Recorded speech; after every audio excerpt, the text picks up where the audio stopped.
Precious Caleb. I'm sure you were blessed last week. We come your way every Sunday, 8:30 p.m. So this particular episode we are having today, we are looking at the misfired husband. The misfired husband. And I'm going to give you a true life story. From the true life story, you're going to learn one or two things on how to relate with your spouse this week, weeks to come, months to come, and years to come. I hope you're getting it. Yes, now many years ago, when I was still in university, I think that was in my final year, there was a woman that used to make my hair. She was a quiet woman, soft-spoken. She wasn't the talking type. She was always making my hair. And I enjoyed her company anyway, So most times, I'll go to her house for her to make my hair. But I noticed some things going on in her house. She was married and she had 5 children. She had 5 children, 3 girls, 2 boys. So, but while making my hair, the children will be coming to her from time to time, whispering to her, asking her 1 or 2 questions, and she'll be giving them instructions on what to do. So, I noticed that from time to time, they will be bringing things like bills, reminding her that this one came. She will tell them what to do and what not to do. As at that time, I knew that she was working in federal parastatal. She was a civil servant, okay? And at that time, I didn't know what the husband was doing because the husband was always staying indoors. He will be staying indoors, will be sending the children to come and tell her one thing or the other, So like that, it took you. I all the time I was going there, I hardly saw the husband outside, but the husband was always around, either sleeping, staying indoors, and things like that. Then one day, I noticed something, and that is where we are going to patch what we are saying today. I came back. She came back, and they met me waiting for her to make her hair, to make my hair. So when she started making my hair, she wasn't talking like before. She was calm. That was on a Saturday. That was Saturday afternoon. She went to the market, came back, and saw that I was already waiting for her. So she came to make my hair. Now look at what I noticed. She wasn't talking like before. She wasn't like gisting with me like before. She was more like, humming songs. The children were looking weak, unhappy. At that time, the children will come, sit around, say almost nothing, go back, come back. I noticed that the atmosphere wasn't like it used to be. A time came to, I saw the husband. The husband came out, looked at her, went inside, came out again, looked at her, went inside. People were just being restless. So it's like the husband was always sending the children to her, and she was more like, no. I was hearing more of no. A time came, the man couldn't manage his anger anymore. He came and beckoned on her that she should come. She left what she was doing, followed him to the house, entered the house, and it really took a very long time. I was still waiting because she has been a good person. I waited till I started hearing voices in the house. After some time, the woman rushed out and was not happy and continued making my hair and was, murmuring, no. So beside her, I saw polythene bags around her. The man's voice was there, from the room, talking. So then I asked her, what is it? She said, don't worry, me, I cannot take it anymore. I said, what is it? She said that she had decided to use her salary, that her salary came yesterday. So she used her salary and entered market and bought pants. I said, pants? Say yes. That she used all her salaries to buy pants, bra, pants for her daughters, pants for herself, bra, bought jewelries and other things. And she made sure that the whole salary finished in the market. So she came back with nothing. Because all this while, she had been carrying all the loads, responsibilities in the house. The man would do nothing. He would just stay. Later in the evening time, around 7, he would dress up very well and leave the house, and would come back late in the night, only to come back and start abusing. She would start abusing her, calling her names, telling her so many things. She would be the one to pay NEPA bill. She was the one paying the rent. She was the one taking care of the children's school fees. She was the one taking care of everybody in the house. But the man said he was a journalist, that he was working. But she hardly saw the husband's money. Every now and then, she was the one carrying the responsibilities in the house. So this time around, when it became too much, the last time she had an issue with the husband told her, imagine, look at the type of pants she's wearing, that she can't even wear the type of pants her fellow women are wearing. So she now wondered, how come that the husband knew the type of pants other women are wearing and her own pants did not measure up? So she said, okay, this is my salary that I've been using to take care of demands, responsibilities in the home. This time around, when my salary comes, I'm going to use my salary to buy pants, different types, different designs, different colors, different shapes. And that was what she has done. She brought different polythene bags there and opened them and poured them. I was shocked. That was in my final year, and I was about having my wedding. I was like, wow, good and fine. After making my hair that day, I didn't know what to say because I was just entering into marriage. She was the type that hardly talked, but at that time, she was angry and she told me her mind. I was like, okay, cool and fine. We left. Few months after, I wedded. Then it was a convocation. When we now came for the convocation, I saw the husband. He came and he told us that he was a journalist, that he was good in taking photographs. He wanted to snap us. We felt like, oh, look at the husband to our friend. We asked him, okay, take the photographs. He snapped. He snapped, and at the end, we couldn't look at the pictures when he printed them. Most of the pictures, he cut our heads. Some he cut the legs. Some he took us from the middle. Our hands, our legs. We could not get up to 5 pictures that were good. But he said he was a journalist. Please be putting our points together. We're like, okay, good and fine. We are snapped. It was a journalist that snapped us. Fine. Later, years after, I went to that same school to write exams for my PhD. I met the woman. She had so changed. That time she was making my hair. She was the quiet type, reserved, no makeup, nothing. She was just like that. And you know that she was making money. She was getting good salary, but she was not using her money on herself. She was focusing more on her family, the needs of the family, taking care of the children, the husband, not bothering about herself. But this time around, I saw her. There. She said she came, that she was writing exams for her master's. I said, wow. She said yes, that she would tell me what happened after that day. I was listening.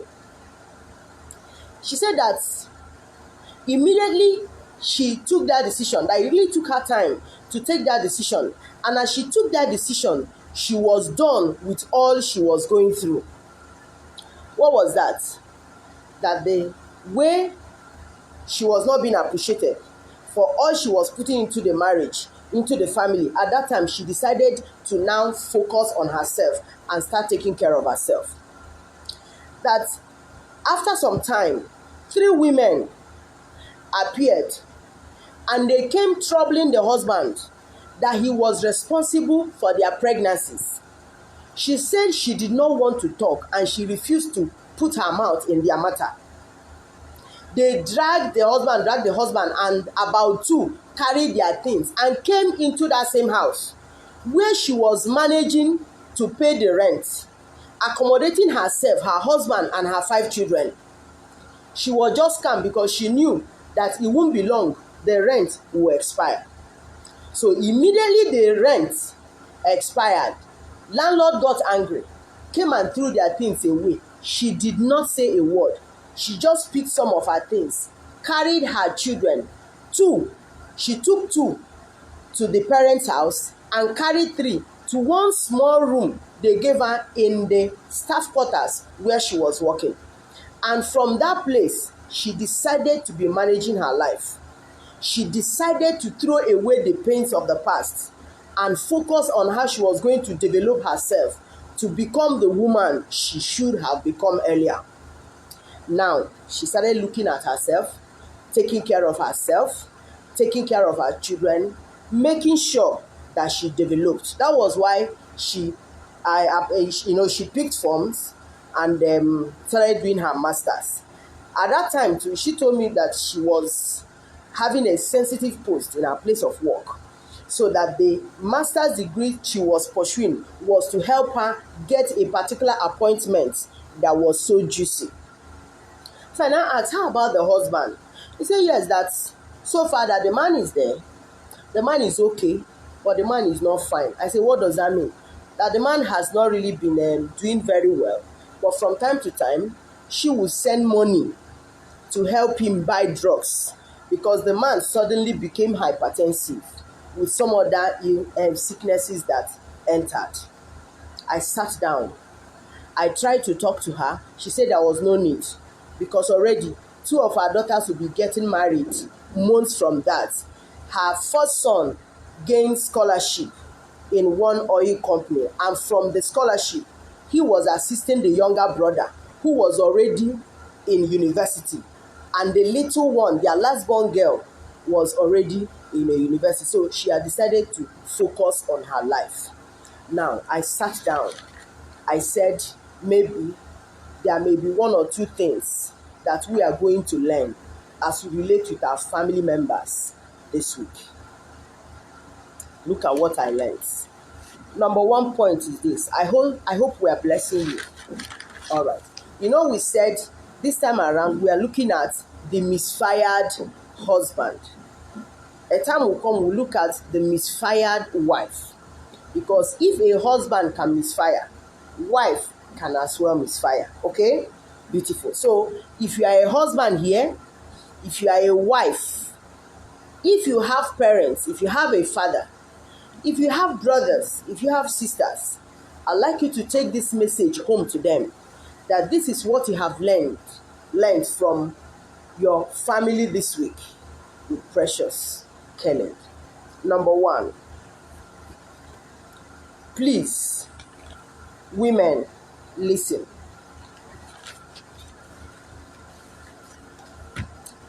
If you're ready, get your pen, get your paper. Okay, before I talk to women, let me talk to our men, to our husbands. Do not underrate your partner. Husbands, are you listening? No matter how low, no matter how quiet, no matter how simple, no matter how faithful, no matter how trustworthy, no matter how uneducated, no matter how holy, no matter how unexposed your partner is, don't underrate your partner. I'm sure that the man did not expect that this is wife that hardly talked, that hardly said no to him, that was always saying yes and submitting everything she labored for to the family. will one day rise up and tell herself, this is enough and this is the last. So my friends, no matter how good your partner looks now, please do not underrate your partner.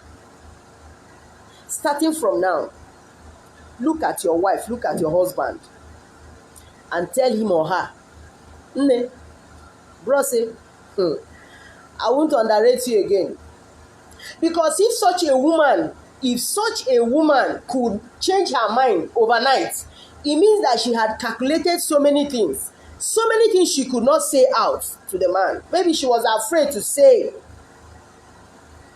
those things to him, but a time came, she took a decision and said, this one, enough, it's okay. That's the grammar in my village. Don't underrate your partner. Number 2, please do not overstretch your partner's level of tolerance. Maybe there is something you normally do to your partner, and your partner is tolerating it. You know that thing you do is not okay with your partner.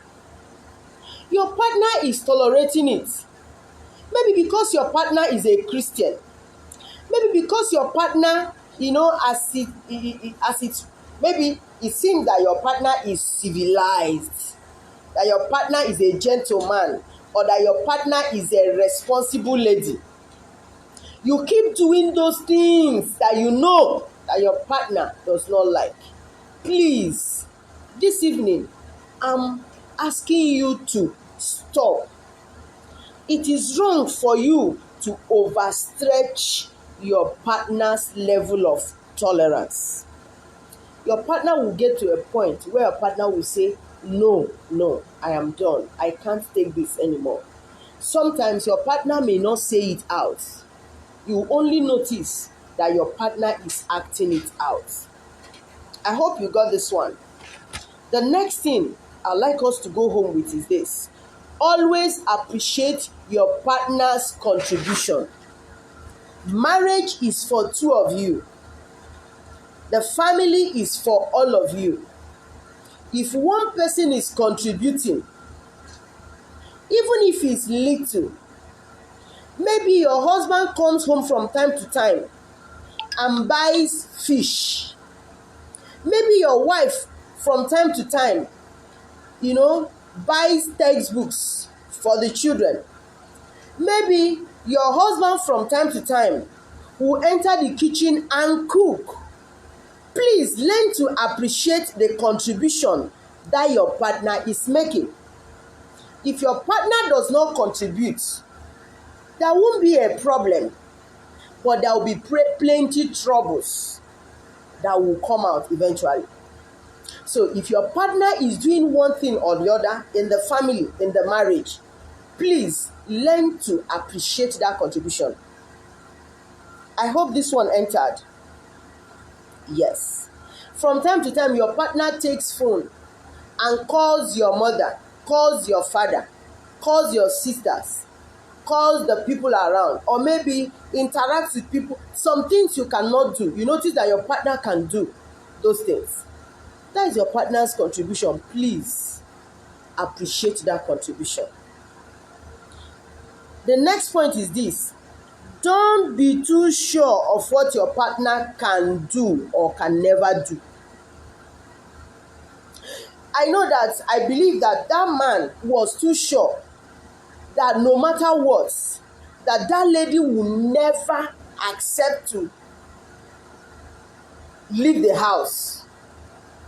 You understand now? And not bother. But it happened.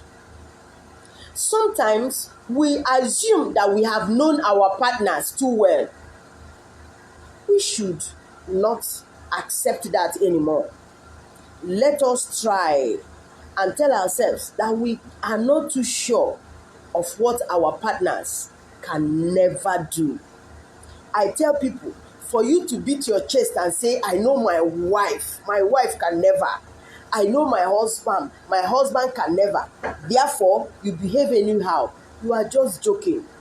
Because everybody is subject to change, and change can happen at any time. The next point is this: please be conscious of tomorrow. Always be conscious of tomorrow. Your marriage that started yesterday has graduated, has moved to the tomorrow of yesterday, that is today. And the today of your marriage is trying to meet the tomorrow of your marriage. And if you have known today, you have not known